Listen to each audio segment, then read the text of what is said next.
नमस्कार, स्वागत है आप सबका। आप देख रहे हैं हमारा खास कार्यक्रम देश देशांतर। मैं हूं कवीन सचान और आज बात होगी तेल की। जी हां, कच्चे तेल और अंतर्राष्ट्रीय बाजार में जिस तरीके से उठापटक है और अमेरिका का ईरान को लेकर साफ सख्त संदेश। अमेरिका ने भारत समेत सभी देशों को 4 नवंबर 2018 से ईरान से तेल आयात बंद करने की चेतावनी दी है और इस तारीख के बाद जो कंपनियां ईरान के साथ कारोबार जारी रखेंगी उन पर अमेरिका में रोक लगाई जा सकती है। भारत के लिए ईरान तीसरा सबसे बड़ा कच्चे तेल का निर्यातक है। भारत के कुल तेल आयात में ईरान का हिस्सा तकरीबन 10.4% है। वित्त वर्ष 2017-18 के पहले 10 महीनों में यानी अप्रैल 2017 से जनवरी 2018 के बीच भारत ने ईरान से 184 लाख टन कच्चा तेल खरीदा। ऊर्जा जरूरतों को पूरा करने के लिए भारत के लिए ईरान बेहद अहम है और यही नहीं, तेल आयात के लिए ईरान ने भारत के लिए कुछ शर्तों में रियायतें भी दे रही। ईरान 60 दिन में पेमेंट लेता है और दूसरे देश 30 दिन का समय देते हैं। सरकार ने साफ किया है कि भारतीय बास्केट में कई देशों का क्रूड शामिल है और हमें दुनिया में किसी भी देश से तेल खरीदने में कोई आपत्ति नहीं, लेकिन जहां तक ईरान से तेल खरीदने का सवाल है तो भारत इस बारे में अपने ऊर्जा सुरक्षा को देखते हुए कदम उठाएगा।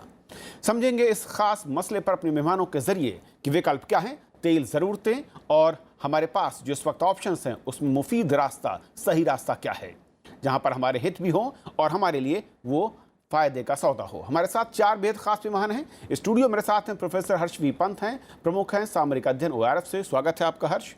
अशोक सज्जनहार जी हैं, पूर्व राजनयिक, हमारे साथ। सर स्वागत है। सुशील चंद्र त्रिपाठी साहब हैं, पूर्व सचिव पेट्रोलियम मंत्रालय भारत सरकार। स्वागत है सर। और AK भट्टाचार्य जी हैं, संपादकीय निदेशक बिजनेस स्टैंडर्ड से। बहुत बहुत स्वागत सर आपका भी। शुरुआत में करना चाहूंगा सज्जनहार साहब आपसे। अमेरिका की ईरान को लेकर साफ सख्त चेतावनी पूरी दुनिया को कि अगर आप 4 नवंबर के बाद बिजनेस करते हैं तो फिर प्रतिबंध के लिए तैयार रहें वो कंपनियां। क्या भारत की ऊर्जा ज़रूरतें और ख़ासतौर पर क्रूड की अगर मैं बात करूं, इससे प्रभावित होता दिखता है? देखिए, भारत की ऊर्जा ज़रूरतें जो है, हमको मालूम है जो करीब 82% अपना जो तेल है हम बाहर से ख़रीदते हैं, और अगर गैस की बात करें तो 45% गैस हम बाहर से ख़रीदते हैं।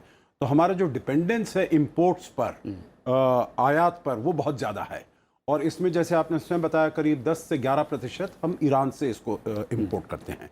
तो अगर हम अपनी एनर्जी सिक्योरिटी की बात करें तो अगर हमारे ऊपर ये प्रतिबंध लगता है, ये हमको देखना होगा। जो प्रतिबंध पहले भी लगा था, परंतु पहले उन्होंने कहा था, अमेरिका ने जब 2012 में यूरोपियन यूनियन ने भी उनको ज्वाइन कर लिया था, तब ये हुआ था जो हमारे इंपोर्ट्स में सिग्निफिकेंट रिडक्शन करना होगा। जो काफ़ी ज़्यादा मात्रा में जो भी हम आयात कर रहे हैं उसको हमें नीचे लाना होगा। अब जो ट्रंप सरकार की हमको चेतावनी आई है, और न केवल भारत को परंतु सभी देशों को, चाहे चीन हो, जापान हो, दक्षिण कोरिया हो, जो भी हो, सबके ऊपर ये प्रतिबंध उन्होंने लगाने का प्रयास किया है। जो आप अपने जो तेल का आयात है ईरान से, उसको आप 0 मात्रा पर ले आए 4 नवंबर तक। नहीं तो उसके बाद अगर आप कुछ करेंगे तो आपके ऊपर सैंक्शंस लगाए जाएंगे। तो ये पहले के हालात से अभी का हालात बहुत अंतर है। परंतु इसको देखते हुए अगर हम अपने एनर्जी सिक्योरिटी की बात करें, क्योंकि वो आपका प्रश्न वो था, तो हम वहां से करीब खरीदते हैं, जैसे आपने बताया करीब 10-11% का है, और करीब 400 बैरल्स पर डे हमारे पास आता है। अगर पिछले साल हम लगाएं तो करीब 22 मिलियन टन हमने लिया था। तो अगर ये 400 बैरल पर डे हमारा जो इंपोर्ट आता है, तो उसी क्वालिटी का तेल हम और भी जो देश हैं वहां से हम ले सकते हैं, चाहे सऊदी अरेबिया से लें, कुवैत से लें या इराक से लें। बसरा हैवी है, तो हमारी जो रिफाइनरी है वो और देशों से भी इंपोर्ट करके हमारा काम चल सकता है। तो हमारी एनर्जी सिक्योरिटी पर कुछ इतना खास अंतर नहीं पड़ेगा। और जैसे हमारे तेल मंत्री ने भी कहा है, जो बहुत सारे ऐसे देश हैं जिनसे हम तेल खरीद सकते हैं। जिस तरीके से सुशील साहब, जो ईरान के साथ वरीयता की बात है, हम उससे जब प्रेफरेंस देते हैं तेल के मसले पर, हालांकि आंकड़े पिछले 2 दशक में लगातार कम हुए हैं, अब 10.4% के आसपास अगर हम आयात करने की बात करें। ईरान ही विकल्प क्यों, ईरान को ही प्रेफरेंस क्यों, क्या खास वजह है? देखिए, ऐसा होता है कि क्रूड की क्या कॉन्स्टिट्यूशन है और रिफाइनरी की क्या कॉन्फ़िगरेशन है, वो दोनों मैच करके रिफाइनरीज अपने लिए जो सबसे ज़्यादा उपयुक्त क्रूड होता है वो लेते हैं।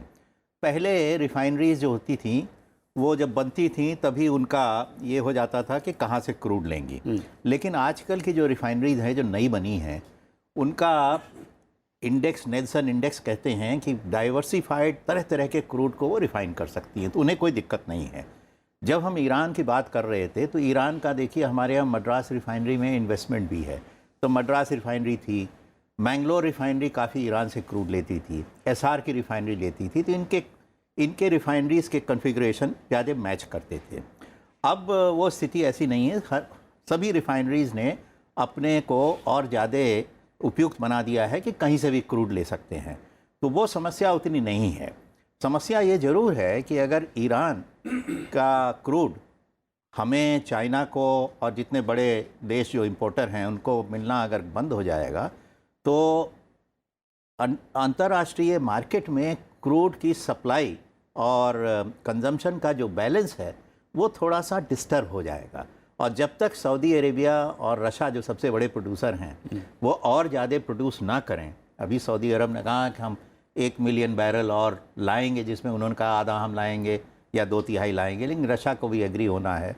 और तीसरी बात कि तीसरा सबसे बड़ा प्रोड्यूसर इस समय अमेरिका हो गया है, तो अमेरिका अपने क्रूड के एक्सपोर्ट पर हालांकि अब पाबंदी उन्होंने बंद कर दी है, लेकिन एक लिबरल रिजीम नहीं है कि कोई भी जाके एक्सपोर्ट करे, उनको लिबरल रिजीम कर देना चाहिए। अगर ये तीनों अपना प्रोडक्शन बढ़ाते हैं और इराक में भी डिस्टर्बेंस कभी कभी होता है, उनका भी प्रोडक्शन बढ़े, तो ईरान के जो क्रूड ऑयल की अवेलेबिलिटी में कमी होगी उसको मोर और लेस मीट किया जा सकता है। ये बात सही है कि ईरान हमें कुछ और ज़्यादा राहतें देता था क्योंकि उस समय ईरान की दिक्कत थी, और हमने जो पिछली बार जो सैंक्शंस हुए उसमें यूएस सैंक्शन और यूएन सैंक्शन दो अलग अलग थे। हमने यूएन सैंक्शन तो फॉलो किया था, यूएस सैंक्शन को केवल उन कंपनियों ने फॉलो किया जो कि यूएस से कोई व्यापार करती थी। जिनका यूएस से व्यापार नहीं था वो यूएन सैंक्शन तक रह गए और क्रूड ऑयल लेते रहे। बाद में यूएस के प्रेशर में या यूएस के कहने पर हमने कुछ क्रूड ऑयल की आयात ईरान से कम कर दी थी, और जैसे सैंक्शन ख़त्म हुआ तो वो बढ़ गई और फिर 10% पे आ गया है। लेकिन जब हम 90% अलग से ले रहे हैं तो हम आगे भी ले सकते हैं, उसकी बात नहीं है। सिर्फ प्राइसेस की जो क्योंकि क्रूड का मार्केट ऐसा है कि जहाँ भी कोई सप्लाई डिस्टर्बेंस होता है तो प्राइसेस बढ़ने लगती हैं, वो हमें देखना पड़ेगा। वो जिम्मेदारी सऊदी अरेबिया और अमेरिका को लेनी पड़ेगी कि अतिरिक्त क्रूड आवे मार्केट में ताकि प्राइसेस ना बढ़ें। हर्ष, क्योंकि इससे पहले भी इस तरह के सैंक्शन लगे हैं और भारत जैसे देश में, जो कि बड़ी साहब कह रहे हैं कि यूएन के सैंक्शंस को हम फॉलो करते रहे हैं और वो कंपनियां भी। इस बार जो अमेरिका चाहता है पूरी दुनिया के तमाम देशों से, खासतौर पर वो बड़े आयातक देश भारत और चीन जैसे, कितनी ज़रूरी अब मजबूरी दिखती है इन देशों की कि वो अमेरिका की बात या उसकी सलाह या उसकी ज़िद को माने? देखिए, अमेरिका तो हमेशा से ये चाहता था कि जब भी उसने सैंक्शंस लगाए हैं, यूनिलैटरल सैंक्शंस जो उसके अपने सैंक्शंस होते हैं, कि उसको ज़्यादा से ज़्यादा लोग फॉलो करें। वहाँ पर समस्या उनके पास ये आ रही है कि जो बायलैटरल इंगेजमेंट होता है उनका दूसरे देशों के साथ, वहाँ पर वो उस लेवरेज को यूज़ करते रहे, चाहे अपनी नॉन प्रोलिफरेशन गोल्स को अचीव करने के लिए। यहाँ पर भी वही चाहते हैं कि ईरान की जो न्यूक्लियर प्रोफाइल है वो कम हो, ईरान का जो दखलंदाजी उनके हिसाब से है रीजनल मैटर्स में वो कम हो। उसके तहत वो ये प्रेशर, क्योंकि अमेरिका की खुद की डिपेंडेंस, इंटरडिपेंडेंस नहीं है ईरान के साथ, तो वे चाहते हैं दूसरे देशों की जिनकी डिपेंडेंस है और जिनका संबंध है वो संबंध कम हो, जिससे प्रेशर पड़े ईरानियन गवर्नमेंट पर। तो इसलिए जो बेसिक सैंक्शंस रेजिम वो ला रहे हैं। दूसरी चीज़ ये कि भारत ने कभी भी ऑफिशियली, जैसा कि अभी जिक्र हो चुका है, यूएस के यूनिलैटरल सैंक्शंस को कभी अडेयर नहीं किया। हमारा जो ऑफिशियल पोजीशन हमारी रही कि हम मल्टीलैटरल सैंक्शंस यूएन से आएंगे हम मानेंगे, यूनिलैटरल सैंक्शंस आप लगाते रहिए, उसका हमारे पर कोई डायरेक्ट इन्फ्लुएंस नहीं है। समस्या तब आती है जब आपकी प्राइवेट कंपनीज इन्वॉल्व होती हैं, तो वो शिपिंग है, फाइनेंसिंग है, वो चाहे इंश्योरेंस है, उसमें सब इन्वॉल्व हैं।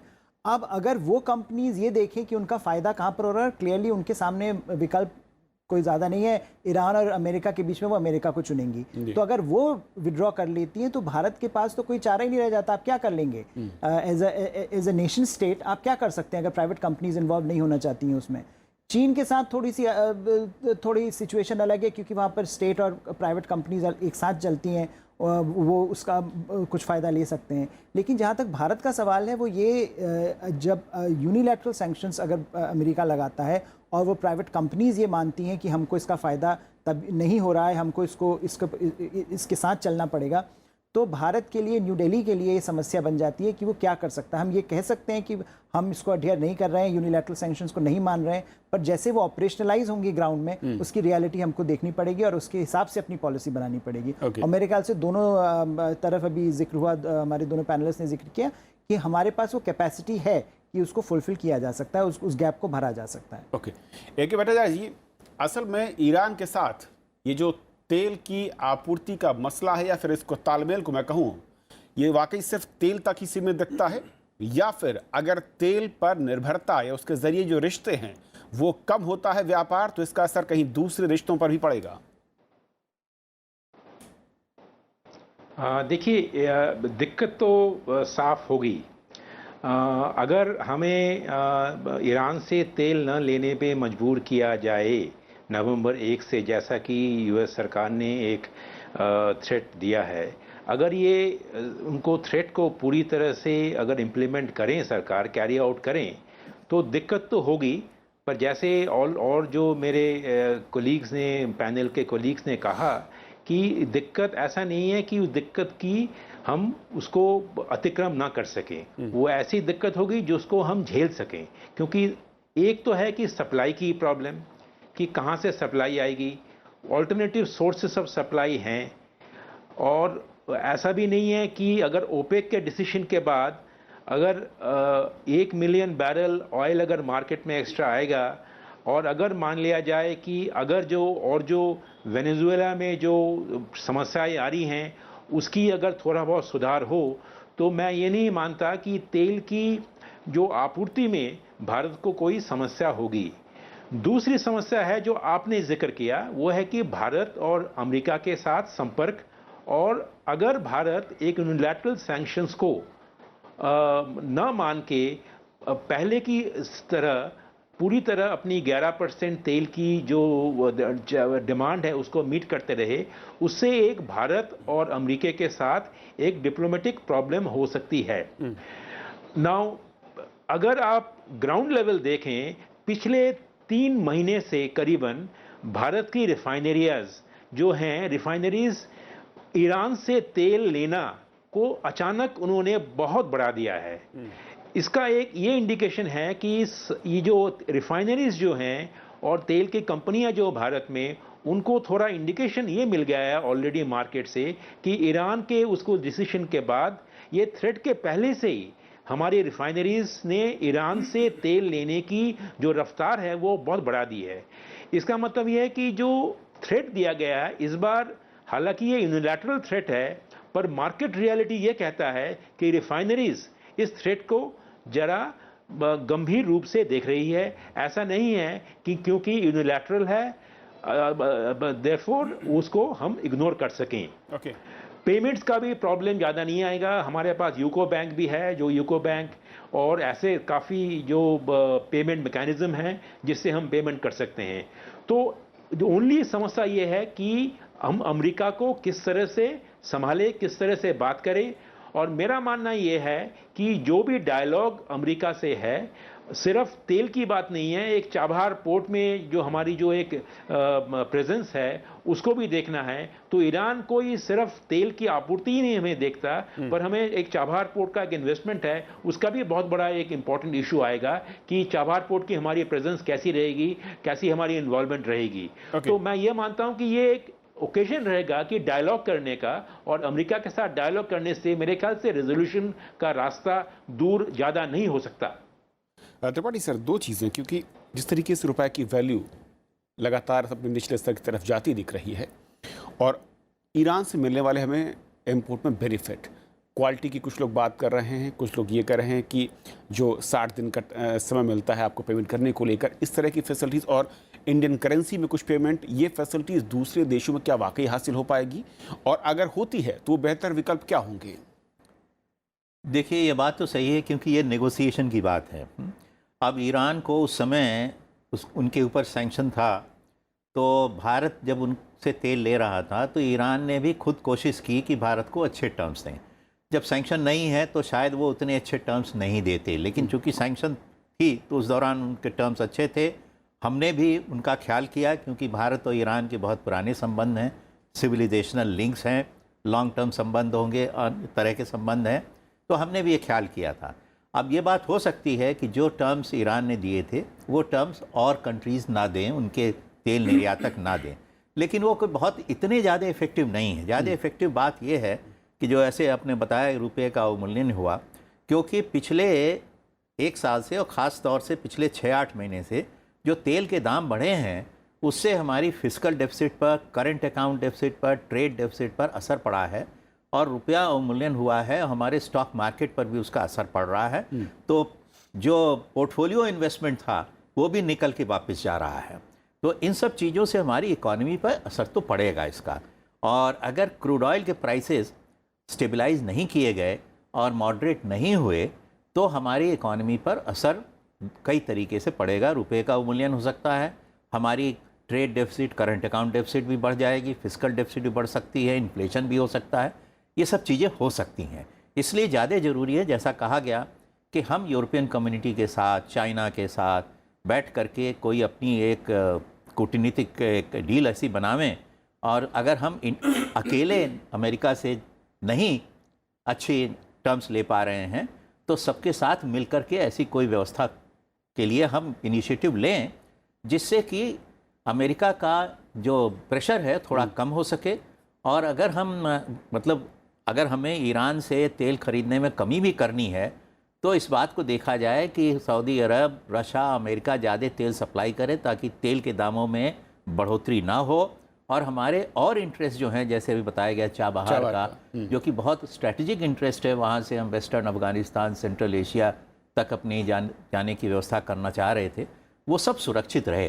तो ये लगातार इसमें डायलॉग होने की ज़रूरत है। ओके अशोक सर, जिस तरीके से अमेरिका ने ईरान के साथ डील की और उसके बाद खुद वो उस डील से बाहर आ गया और उसके बाद दुनिया को एक तरीके से ये अलर्ट या फिर मैं कहूँ कि चेतावनी कि मैं जो कह रहा हूँ उसको आप मानिए और वहाँ से ट्रेड बंद कर दीजिए ऑयल का, अगर वो इसमें फुलफिल होता है तो अंतर्राष्ट्रीय जो मैं कहूँ कि बैलेंसिंग है वो कैसे आप देखते हैं? और इससे उलट दूसरी तस्वीर जो बाकी कंट्रीज़ हैं, क्या वो उससे सहमत होने को तैयार नज़र आते हैं, चीन या फिर दूसरे अदर कंट्रीज़ की बात करूँ? देखिए, अगर आपके दूसरे प्रश्न का मैं पहले जवाब दूं, जब भी उन्होंने ये मई में कहा जो वो विड्रॉ कर रहे हैं JCPOA से, जो ईरान की न्यूक्लियर डील है, तो और सभी जो देश थे, चाहे वो, क्योंकि ये केवल अमेरिका ने तो उनके साथ दस्तखत किए नहीं थे इस संधि के ऊपर, उसमें ये तो UN के अंडर था, उसमें यूरोपियन यूनियन के थे, जर्मनी, फ्रांस, ब्रिटेन, रूस, चीन, ये सभी जो देश थे उन्होंने कहा जो हम इस ईरानियन न्यूक्लियर डील के साथ हम आगे चलना चाहेंगे। जब प्रेसिडेंट ट्रंप ने इससे विड्रॉ किया था उससे पहले भी आपको याद होगा फ्रांस के राष्ट्रपति मैक्रोन वहाँ गए थे उनको बताने के लिए, प्रयास करने के लिए जो वो इस डील से नहीं निकले। परंतु अमेरिका अपने ही सामरिक कारणों से, क्योंकि वो चाहता है जो वहाँ पर एक रेजिम चेंज हो, इसीलिए आप वो इसके लिए इंसिस्ट कर रहा है, इसके लिए चेतावनी दे रहा है सभी देशों को जो आप अपने जो इंपोर्ट हैं ऑयल के वो जीरो करिए। पहले आपको मालूम है जो कहते थे सिग्निफिकेंट रिडक्शन 20% 6 महीने में, तो वो सभी जो देश थे वो उसके साथ उसको हैंडल कर पाते थे। अभी उसका है, उसने अमेरिका ने देख लिया है जो नॉर्थ कोरिया के ऊपर उसने दबाव डाला तो नॉर्थ कोरिया उससे बात करने को राजी हो गया और उसने जो कुछ भी बातचीत हुई इसको तो अब आगे देखना पड़ेगा जो उसका क्या हल निकलता है। परंतु ईरान पर भी उसका इरादा यही है जो ज्यादा उसके ऊपर जोर डाला जाए जिससे कि वहां की रिजीम चेंज हो सके जिसका, और इसीलिए उसकी अब पूरी दुनिया में, ठीक है अगर वो ऐसा दबाव डालता है और सभी देश मान जाते हैं, क्योंकि जैसे कि कहा गया है सरकारें ये कहती रहें जो हम यूनिलैटरल सैंक्शन को नहीं मानेंगे, परंतु जब आपकी प्राइवेट कंपनी वो ये देखती हैं जो हमारा ज़्यादा फायदा अमेरिका के साथ व्यापार करने में है और आपके पास बैंकिंग चैनल नहीं है, आपके पास इंश्योरेंस नहीं है, आपके पास शिपिंग नहीं है, तो फिर सरकार के कुछ भी हो, पॉलिसी लेवल पर कुछ हो, सामरिक निर्णय वो कुछ भी लें, परंतु वहाँ से व्यापार कम हो जाएगा। परंतु इससे अमेरिका की विश्वसनीयता को, अमेरिका की क्रेडिबिलिटी को, अमेरिका की लीडरशिप को बहुत ही भारी धक्का पड़ेगा। और ये जो एक बारी आप 2015 में एक आप संधि करते हो और उस 2 साल बाद आप उस संधि से निकल जाते हो, तो इससे इसका प्रभाव बहुत ही खराब पड़ेगा उसकी अपनी स्टैंडिंग पर और उसकी अपनी पॉलिटिकल क्लाउट और प्रोफाइल जो पूरी दुनिया में है। हर्ष, क्योंकि जो बात अशोक साहब कह रहे हैं बहुत अहम है कि सरकारें चाहें तब भी उन प्राइवेट कंपनियों की इच्छा के खिलाफ इस आदेश की या अमेरिका के इस सुझाव की अवहेलना नहीं कर सकती, या कोई विकल्प दिखता है आपको? नहीं, विकल्प तो मेरे ख्याल से प्राइवेट कंपनीज के और जो स्टेट का रिलेशनशिप होता है उसके सामने कोई नहीं है विकल्प। अगर आपने प्राइवेट कंपनीज को ये फ्रीडम दी है तो डिसीजन अपने प्रॉफिट एंड लॉस के हिसाब से ही लेंगे। लेकिन वहाँ पर जैसा कि मुझे लगता है पहले जिक्र किया गया कि आप कहीं पर आपके पास ऑप्शंस डिप्लोमेटिकली इसको हैंडल करने के लिए क्या हैं। एक तो इसका इंडिकेशन कुछ हद तक हमको मिला भी निकी हेली की जो विजिट हुई, उसमें उन्होंने एक इंटरेस्टिंग बात ये कही कि चाबहार में कुछ नेगोशिएशन हो सकता है। तो चाबहार कहीं पर एक प्लेटफॉर्म ऐसा बना है जिसमें कि अमेरिका को भी ये पता है कि इसका एडवांटेज क्या है और इसको किस तरह से आगे ले जाया जा सकता है। दूसरा मुझे लगता है एक जो आर्ग्यूमेंट पहले भी भारत ने दिया था, जब पहले ईरान के साथ, आपको याद होगा जब न्यूक्लियर डील हो रही थी तब भी ईरान बहुत बड़ा मसला था और सैंक्शंस लगते थे और हम किस तरह से उससे बचने की कोशिश करते थे। कुछ दो कदम आगे चलते थे, साथ चलते थे और बाकी हम अपनी बायलैटरल नेगोशिएशन करते थे ईरान के साथ। तो वहाँ पर एक जो मसला था वो ये था, जो भारत ने कई बार ये बात कहने की कोशिश करी कि देखिए अमेरिका इस समय कई फ्रंट्स पर लड़ रहा है। चीन के साथ ट्रेड वॉर चल रही है, यूरोपियन यूनियन के साथ आपके नेगोशिएशंस कहीं नहीं जा रहे हैं, ईरान के साथ और ये चल रहा है। तो अगर आप भारत जैसे देश से ये कहते हैं कि आप ईरान से हट जाइए, तो क्या आप वो सारा फील्ड चीन के लिए छोड़ देते हैं? चीन तो वैसे ही जो पिछली बार सैंक्शंस लगे थे उसके बाद का सबसे बड़ा नतीजा ये हुआ कि चीन इस समय ईरान का सबसे बड़ा पार्टनर है, इकोनॉमिक पार्टनर। तो आपने वो जो सारा फील्ड है वो चीन को दे दिया। अब वो ईरान कल को जब ईरान नॉर्मलाइज होगा, ईरान वापस कम्युनिटी ऑफ नेशंस में आएगा, तो वो तो चीन के साथ अपने संबंधों को लेकर आगे बढ़ेगा। उसको तो हमेशा से ही रहेगा। जैसा अभी सज्जनार साहब कह रहे थे कि आपने तो विश्वासघात एक तरह से किया, डील साइन करके आप डील से मुकर गए। तो कहीं पर अगर भारत वहाँ पर रहता है, भारत एक तरह से बैलेंस कर रहा है उस रिलेशनशिप को। भारत का जो चीन ईरान में इन्वेस्टमेंट है, चाबहार है, स्ट्रेटेजिक इन्वेस्टमेंट है, उससे एक ईरान अफगानिस्तान में प्रोडक्टिव पॉजिटिव इंगेजमेंट हो रही है। उसी तरह अगर आप भारत और ईरान के संबंध देखें तो कहीं पर जो एक पॉजिटिव लिंक रहा है, सिविलाइजेशनल रहा है, उसके बाद इकोनॉमिक जो बढ़ रहा था, इन्वेस्टमेंट थोड़ा बहुत हो रहा था, उसको लेकर अगर आप आगे चलेंगे तो कहीं पर आप ये क्लेम कर सकते हैं कि भारत की अपनी जो आइडेंटिटी है ईरान में वो लॉन्ग टर्म में बेनिफिशियल है अमेरिका के लिए। लेकिन क्या ये जो एडमिनिस्ट्रेशन है जो बहुत ही ट्रांजैक्शनल है, जो डील मेकिंग पर बिलीव कर रहा है, तो वो क्या इस बात को मानेगा कि लॉन्ग टर्म स्ट्रेटेजिक थिंकिंग ये कहती है लेकिन शॉर्ट टर्म ट्रांजैक्शनल तो ये है? तो वो आपको नेगोशिएट करना पड़ेगा। और कहीं पर मुझे ऐसा लगता है कि इंडिकेशंस जो ये आ रहे हैं कि इस मुद्दे पर इट्स नॉन नेगोशिएबल, जैसा कि कई बार ये बात कह चुके हैं। और निकी हेली ने भी अभी भी ये बात कही, कल जो उन्होंने एक इवेंट किया था दिल्ली में, उसमें भी उन्होंने बात कही कि यहाँ पर तो नॉन नेगोशिएबल है। उन्होंने तो इनफैक्ट ये भी कहा, उसके कई मतलब निकाले जा सकते हैं कि Iran is next north Korea. अब इसका क्या मतलब है कि नॉर्थ कोरिया की तरह नेगोशिएशंस होंगे या नॉर्थ कोरिया की तरह प्रेशर डाला जाएगा? भट्टाचार्य साहब, एक आखिरी सवाल आपसे कि आर्थिक नजरिए से ईरान के साथ तेल के आयात की निर्भरता है वो कम हुई है, ये हकीकत है पिछले कुछ वर्षों में। हम क्या इस दबाव के बाद इसको और आगे बढ़ाने की ज़रूरत है? और इसके बाद अगर हम बेहतर आर्थिक विकल्पों को देखें देश हित के लिहाज से, आर्थिक नज़रिए से भी, तो वो क्या है? देखिए, दो राय नहीं है कि जो कूटनीतिक बातचीत आलोचना चलनी चाहिए इस बारे में, जिससे कि जो ईरान का जो ये डिसीजन है सैंक्शंस के बाद उसका इम्पैक्ट कम हो। पर मैं दो चीज़ जो हैं आगे की ओर देखते हुए हमें इसके बारे में काफ़ी ध्यान देना चाहिए आर्थिक दृष्टिकोण से। पहली बात तो ये है कि जब भी हमारे पास तेल के बारे में कोई संकट आती है, हम इस हमारे तेल के ऊपर आयात के ऊपर निर्भरशीलता के बारे में काफ़ी बात कहते हैं, और उसके बाद जब तेलों के दाम घट जाते हैं तुम तेलों के आयात किस तरह से कम करे उसके बारे में चिंता कम प्रकट करते हैं। बात तो यही है कि पिछले 20 साल से करीबन हमारी देश की अपनी तेल की जो उत्पादन जो है वो एकदम वही रही है, हालांकि वो थोड़ी बहुत कम हो गई है। और हमने ऐसा कुछ नहीं किया है जिससे कि देश की अपनी प्रोडक्शन बढ़ सके।